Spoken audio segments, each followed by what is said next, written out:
So I'm a hater. And recently I saw this trend going around. I assume it's a trend. I only actually saw it from one person. So thank you for giving me the idea. I'm going to put you in the description. But basically, they read a bunch of one-star reviews for books that they also hated, and they reacted to it, which I'm also going to do now because I'm a hater at heart. And I love sometimes being a little negative, and that's just what I'm going to do today. So I'm going to search out from my Goodreads, which I have pulled up here, a bunch of one-star reviews from books I also rated one star. I'm going to do a bunch of like short reviews because the short reviews are often the funniest, and I don't want to be out here reading like a whole ass novel. But yeah, I thought this would be fun. If you liked any of these books, I obviously don't want to come for you. These are just books I myself didn't enjoy at all. And I just thought it would be fun to, like, I don't know, hate. I'm sorry, but sometimes that can be fun. If that's not something you enjoy, then this video is probably not for you, but it is for me. I don't know if I'm like surprised to say that, but actually I didn't even find enough one-star books that had enough reviews to like look at a lot of these. So we're gonna put on a bunch of two-star reviews as well. We're gonna talk about The Dreamcatcher by Stephen King. I didn't like it because it's overly long. I hated the male characters. It's basically 40% of the book are a chase scene, and the aliens are weird and not in a good way because it has a lot of poop fart humor, and that has to do with the aliens. So I hated that. What are the reviews saying? So here's one that says, I have good news and bad news. The good news is Dreamcatcher is not just a rehash of it. The bad news is it's a rehash of the Tommyknockers, which perhaps is my least favorite of Stephen King's novels of all time. Which I haven't read the Tommyknockers, but I have heard that it's not very well regarded. So yeah, amazing Stephen King, nice work. Another one that is like actually hilarious and also like really encapsulates my thoughts. So I wanted to burn my copy so that no one else would ever have to read it. Seriously, farts creatures entering the world from a person's back door do not make a good horror novel. The first time this happens in the book, I actually laughed out loud. Use the book as a paperweight, a doorstop, a teething toy for your dog. Just don't bother reading it. I agree. I'm sorry. I collect Stephen King books, so I can't even like unhaul it. And this one, I was so close. Okay, I was so close. This one says, it took me 7 months, but welcome to my first one-star read of 2018. So much nope. Yeah, I agree.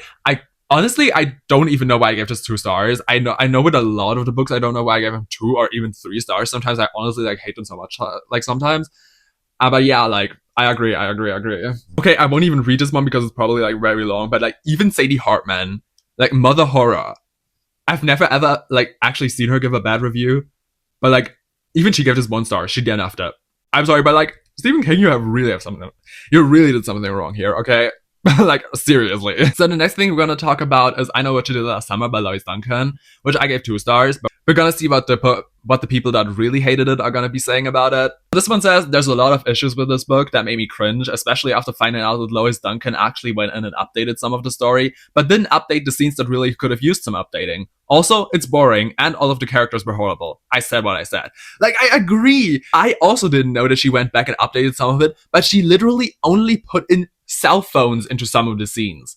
And they don't make sense because the story is so rooted in like in the 70s or in like late 60s, early 70s mentality that just putting in cell phones makes it feel so jarring. And also the book is so dated in every other way. Like, I'm sorry, but what? Like, I agree. I totally agree. The next one just says, I wish I didn't, which true. I also wish I didn't know what y'all got up to last summer. I don't want to know. I agree. I also thought this one was hilarious. I got this book because of the movie that I never watched. Amazing, sis. Buying a book because of a movie that you actually won't watch. That would totally be something I would do. It seemed interesting, but reading the book made me feel so bored, I was positive that I would actually turn into a board. What? Okay, but like, I get it. The book was really boring. It was really boring. That's how boring this book is. Yeah. I don't even know what I have to say about it. I don't know. I could be so bored as to turn into a board, but yeah, I like kind of cunty. Next up, we're gonna look at The Humans by Matt Haig. I gave it 2 stars because I thought the way it depicted people that don't want to live anymore, is that how I say this algorithm friendly, was not great. And also I couldn't stand the story and the way it depicted this alien as being a better father, and the way that like that whole thing went about. I didn't care for that, but it seems to be pretty beloved, so let's say what the people that hated it say about it. The first one just says no, which I agree. Totally agree. This next one says, well-intentioned, but very poorly executed. Clumsily told and sappy and sentimental, I couldn't keep myself from rolling my eyes at certain points. There are little pieces of wisdom here and there, but they feel so contrived that it's difficult to appreciate them. Very disappointing. And I don't even know if I agree with that, okay? Because given Matt Haig's other books and what I've heard about them, especially the Midnight Library, it seems that he is really, I don't know, the weird obsession he has with not with like people that don't want to live anymore, and the takes he has on that just ick me out so much. I don't even know if I would call his books well-intentioned, because there is a lot of life-affirming literature out there that is way better than his, and I just don't like his way of going about it. So, nah, I don't really know if I would call it well-intentioned. The next one is Sacculina by Philip Fracassi. I gave this book 2 stars. It's a more recent 2-star. I really just didn't care for the characters. The horror is unique, but it ends really generically and also like plays out really generically. So a unique horror element really won't save you from that. And for that, I gave it 2 stars. The first review just says, y'all have to be lying. Okay. I don't know what they're lying about, but I probably agree with you. It's probably about the quality of the book. And yeah, I would agree. The quality of the book is not good. Another one just says, didn't even realize it was 99 pages.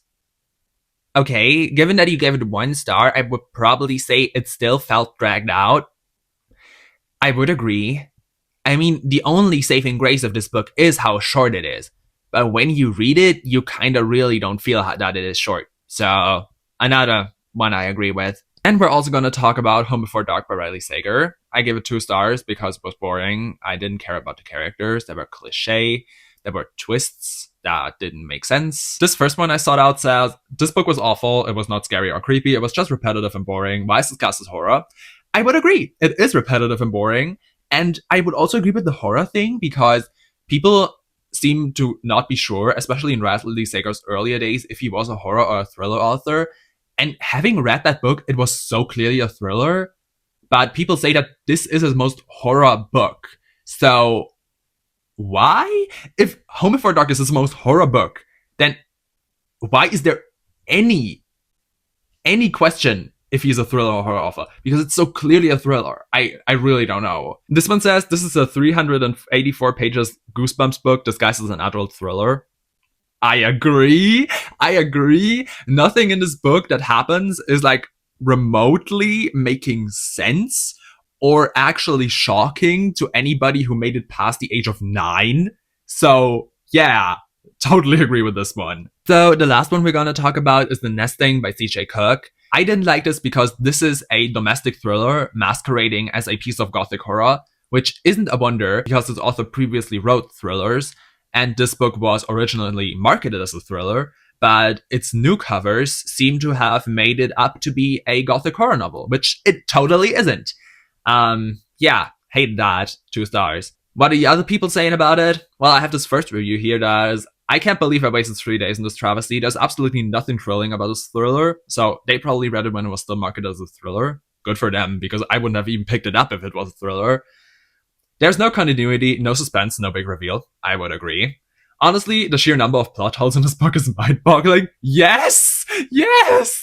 I almost DNF'd so many times, but stuck around thinking the book got better. I truly regret my decision. Smiley. Yeah. Agree, sis. Agree.